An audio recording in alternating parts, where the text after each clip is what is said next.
రాజ్యాంగం చేతిలో ఉంది.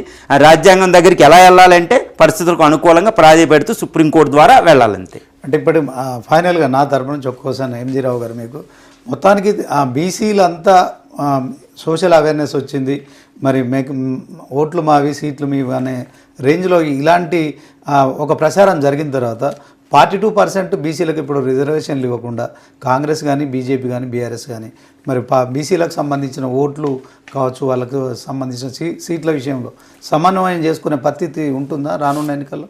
ఒకటేనండి, ఇప్పుడు నేను ఇందాక చెప్పాను, ఎస్సీ 15-16%, ఎస్టీ 7.58%, కొంచెం అటు ఇటు తేడా. తర్వాత బీసీ 27%, 49.5% అయిపోయింది. మళ్ళీ 102 కాన్స్టిట్యూషనల్ అమెండ్మెంట్ యాక్ట్ అంటూ ఈడబ్ల్యూఎస్కి 10% రిజర్వేషన్ ఇచ్చింది బీజేపీ ప్రభుత్వం.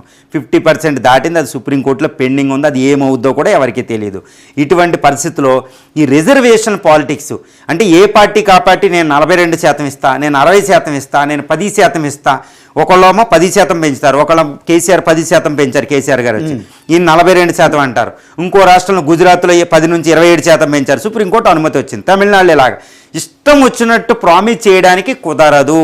ఈ ప్రామిసులు చేసేటప్పుడు, ఈ పాలిటిక్స్ మాట్లాడేటప్పుడు వచ్చేటప్పుడు వాళ్ళు మాట్లాడాలి. ఈ 4 కేసులు అంతకుముందు చెప్పిన justice Waman Rao case, Kesavananda Bharati case, Indira Sawhney case, CR Coelho case, అదేవిధంగా 9th షెడ్యూల్ పరిస్థితి ఏంటి, కట్ ఆఫ్ డేట్ ఏంటి, రాజ్యాంగం మౌలిక స్వరూపం అంటే ఏంటో తెలియకుండా ప్రామిసులు చేస్తే ప్రజల్లో ఏంటంటే బాబుకి పిల్లోడికి నీకు చాక్లెట్ ఇస్తానని తర్వాత చాక్లెట్ లేదంటే కుదరదు కదా, అలా ఉంటుంది రాజ్యాంగం. ఎందుకంటే రిజర్వేషన్ పాలిటిక్స్ ఇప్పుడు దాకా చేశారు, డస్ట్బిన్లో తయారు చేసింది రాజకీయ నాయకులు. ఇప్పుడు ఇష్టం వచ్చినట్టు ప్రామిసులు చెయ్యకూడదు. మీరు అన్నట్టు ఇప్పుడు బీసీలకి అవేర్నెస్ వచ్చింది, అద్భుతమైన అవేర్నెస్ వచ్చింది.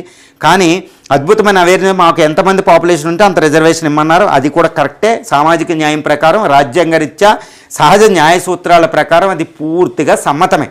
కానీ ఇప్పుడు ఎస్సీలకి ఎస్టీలకి ఒక రిజర్వేషన్ ఇచ్చారు, మళ్ళీ ఈడబ్ల్యూఎస్కి కూడా ఒక రిజర్వేషన్ ఇచ్చారు. మళ్ళీ రిజర్వేషన్ ఎక్కడ ఉంది ప్లేస్? 50% ఉంది, లిమిట్ పెంచడానికి లేదు. 50% అంటే ఈ 50%లోనే మిగిలిన వాళ్ళు సర్దుకోవాల్సి వస్తుంది. ఇప్పుడు చూడండి, ఎస్సీ కేటగరైజేషన్ చేశారు, ఏబిడిసిడి అని. ఉన్న రిజర్వేషన్లోనే ఏబీసీ చేశారు, కాబట్టి ఎవరిని డిస్టర్బ్ చేయలేదు. బీసీలకి రిజర్వేషన్ కావాలంటే ఎస్సీ ఎస్టీని డిస్టర్బ్ చేయకూడదు. డిస్టర్బ్ చేస్తే మొత్తం వ్యవస్థ అంతా వచ్చో ఈ విధంగా ఉంది. కానీ ఇప్పుడు ఈడబ్ల్యూఎస్సీ బీసీల్లో కూడా ఎన్నో వెనకబడిన కులాలు ఉన్నాయి, వాళ్ళకు కూడా ప్రాతినిధ్యం కావాలి, సామాజిక న్యాయం కావాలి, వాళ్ళు అడిగేది ధర్మమే, సమ్మతమే. కాబట్టి చేయాలంటే రాజ్యాంగ సూత్రాలు, న్యాయ సూత్రాలకు అనుకూలంగా నిర్ణయం తీసుకోవాలి. కాబట్టి రాజకీయాలు చేస్తే అక్కడ ఉండదు. రాజకీయాలకు వెళ్లకుండా, రాజకీయాలు చేయకుండా కాన్స్టిట్యూషనల్లీ చట్టం ఏం చెప్తుంది, రాజ్యాంగం ఏం చెప్తుంది అనేదే వెళ్ళాలి. ఇక్కడ ఒకటేనండి, రాజ్యాంగం దాటి వెళ్ళడానికి లేదు.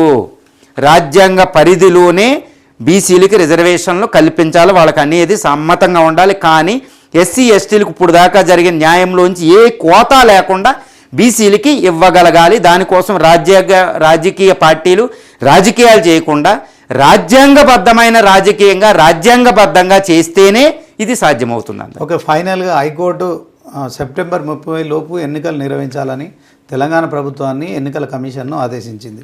సో మరి అది జరిగే పరిస్థితి ఉందా? ఇప్పుడు ఈ లోపు 42% రిజర్వేషన్ పాజిబిలిటీ లేకపోతే ఆర్డినెన్స్ ప్రకారం ఏమన్నా, ఇప్పుడు గవర్నర్ గారు ఆర్డినెన్స్ కేంద్రాన్ని పంపారు న్యాయ సలహా, అది ఏమన్నా వచ్చింది అనుకోండి, ఆర్డినెన్స్ ప్రకారం పెట్టవచ్చు. లేదా హైకోర్టు చెప్పినట్టు ఈ లోపు ఎన్నికలు పెట్టేవలసింది. ఎందుకంటే స్థానిక ప్రభుత్వ ఎన్నికలకి రిజర్వేషన్ పాలిటిక్స్ ఇది ఇన్ఫినిటీ ఉంటుంది. కాబట్టి ఇప్పుడు ఆర్డినెన్స్ పాస్ అయిపోయింది అనుకోండి, గవర్నర్ గారు న్యాయ సమీక్ష పంపారు, కేంద్రం నుంచి వచ్చి ఓకే చేశారు అనుకోండి, ఆర్డినెన్స్ ప్రకారం ఆర్డినెన్స్ అమల్లోకి వస్తే రిజర్వేషన్ పెట్టేస్తారు. తర్వాత కోర్టు కేసు ఉంటుంది. లేదా సెప్టెంబర్ లోపు ఆర్డినెన్స్ అప్పుడు అవ్వలేదు అనుకోండి, స్థానిక ఎన్నికలను ఇంకా పోస్ట్ పోన్ చేయడానికి లేదు, పెట్టేవలసిందే. పెట్టేటట్టే హైకోర్టు ఆ విధంగా